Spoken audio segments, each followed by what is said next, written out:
Welcome to the Portland State Graduate Business Blog. I am Nathaniel Goldberg, Marketing Assistant for GBP. And joining me today is Marketing and Leadership Professor of the School of Business, Brian McCarthy. Welcome, Brian. Thank you, Nathaniel. It's great to be here with you. How's everything on your end? Everything is going well. This is an extraordinary time. But I have to say, I feel lucky, I feel blessed. Things are going well for me and for my family, and as far as I know, for all of my students. Perfect. So this transition to remote learning has been an adjustment for most of us, but prior to Portland State pivoting to remote learning in response to COVID-19, what was your experience with remote teaching? I have been teaching online, believe it or not, at Portland State for 20 years. And that's one of the things that our school had going for it as we made this transition, that I'm not alone in having that experience. There are probably a dozen of us who have taught online for 10 years or more. And we're able to make this pivot, I think, easier than maybe some other universities because we have that head start. And I've always been a fan of online learning because it's such a great fit for what our School of Business is all about. We've always taken seriously our obligation to let knowledge serve the city and to be very inclusive in terms of international students and inclusive of people who can't make it downtown 2, 3, or 4 times a week. And that's why we've always had online options at the undergraduate and graduate level for our students. So what are some of the challenges that teaching remotely presents? Well, first of all, the students are alone. And the instructors are alone. And that's a big change because when you're together in a room once or twice a week, you just get reminded to do the small things that are really important, like saying hello to people, asking how people are, responding to body language in the room, being able to address questions that come up spontaneously and that can clarify certain assignments and things. So I think that's really quite an adjustment from being together to being separate. Do you think that we are at a point yet, that remote learning is at a point yet to be an acceptable substitute for what an in-person classroom provides?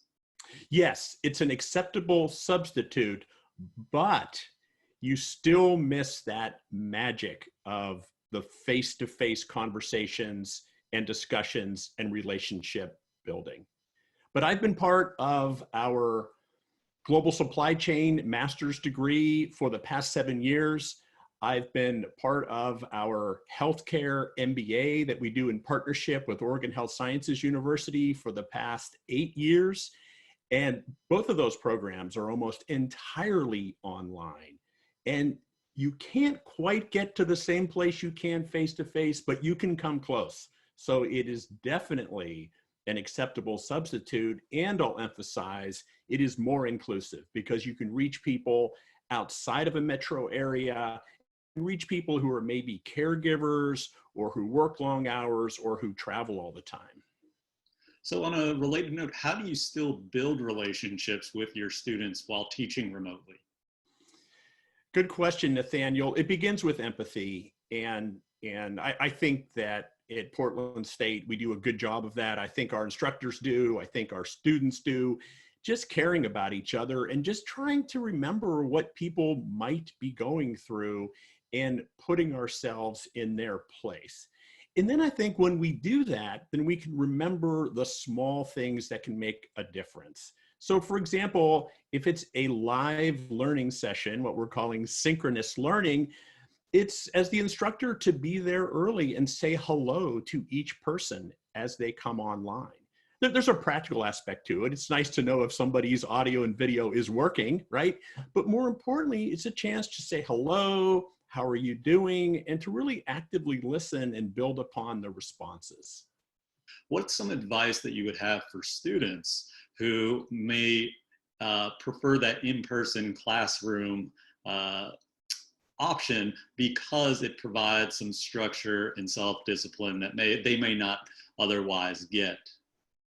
Yeah, it's a combination of setting really clear expectations because, again, people are alone and they can't turn to the person next to them and say, hey, I wasn't listening. What did they say about that?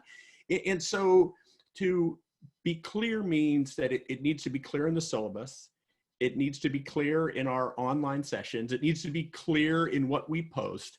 And if that means that we're being a little bit redundant, that's okay.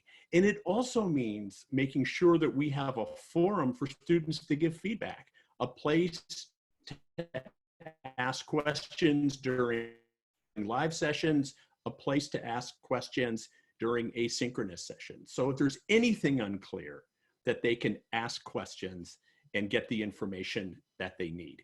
I also think that it calls for structure. Yeah, it really does. And it calls for mixing it up. Asynchronous and synchronous, live and offline can work really well together. Also, big group discussions, small group discussions, reading, writing, sharing, team projects, mixing all of those things together can keep people busy and help them move toward their goals. So you touched on this a little bit, but what is some of the advice that you'd offer faculty who are teaching remotely for the first time? My main advice is keep in mind why students come to a school of business. It's to be challenged, it's to learn, it's to network and make friends, it's to earn a valuable credential, and it's to take their careers to the next level. It's all of those things, and we can build all of those into our online learning. So for example, if we call for a 5-minute break in a live classroom, right, face-to-face, and we notice that students are really engaging with each other and having good conversations and socializing in a professional and productive way, sometimes we'll extend that break to 10 or 15 minutes to give that a chance to flourish. We need to seize those same opportunities online to let students do that. So we maintain the academic rigor, we honor the degree, and we make sure that it's hard and that the work is relevant. We give students a chance to network with each other and with professionals outside. And we keep in mind, overall, students want to learn and they want to learn things and get a credential that's going to help them improve their career prospects. If we keep that in mind, then we can build courses that help students get to where they want to go, that help students achieve why they're coming to us in the first place. So you teach both leadership development and communications for leaders in the School of Business. What shifts, if any, do you see leaders needing to make to address the challenges that their teams presently face? Oh, there are some challenges that we have to change and adapt to them. And one of the things that I love about teaching leadership and communications in our graduate programs at Portland State University is seeing students learn and grow. One student will come into the room a very good public speaker and will get better. Someone else will come in terrified and learn that they can do it and that they can own a room and communicate effectively. But you take that online and you have those same issues plus cameras, microphones, lighting, what we do to appear professional, to be in command of a live audience face-to-face is a little different when it's online. And so we have to take time to talk about tactical things like raising your camera to eye level, to having light facing you, not behind you, to investing, if possible, in a microphone which will make our voice sound like us. And these can be hard because sometimes they're just not what people are thinking about when they go online. And so we have to coach people up and encourage them to present their best self online, just like they're doing in the classroom. So there's been a lot of talk in higher education that this pandemic will change the nature of remote learning as we know it. Do you agree with that sentiment, or do you think that things aren't going to change as much as some people are making them out to be? Well, this is time, Nathaniel, and there's no getting around that. But in the long run, higher ed's going to be better for this experience because we're all getting better at online learning. The faculty, the staff, all of the students, and we get back to face-to-face, and we are going to be able to bring the best of both. I think that over the centuries, yes, centuries, that higher ed has really optimized around face-to-face learning. But online learning, even though it's been around for a couple of decades, there are a lot of people who never experienced it the way they are now, and that's driving quality up. And so in the long run, I'm really excited once we get through this tough period about what we're going to be able to do to serve more people better, help them get to the specific career and networking and other goals that they have. Well, thank you so much, Brian McCarthy, for taking a few minutes to talk to us about teaching and learning remotely.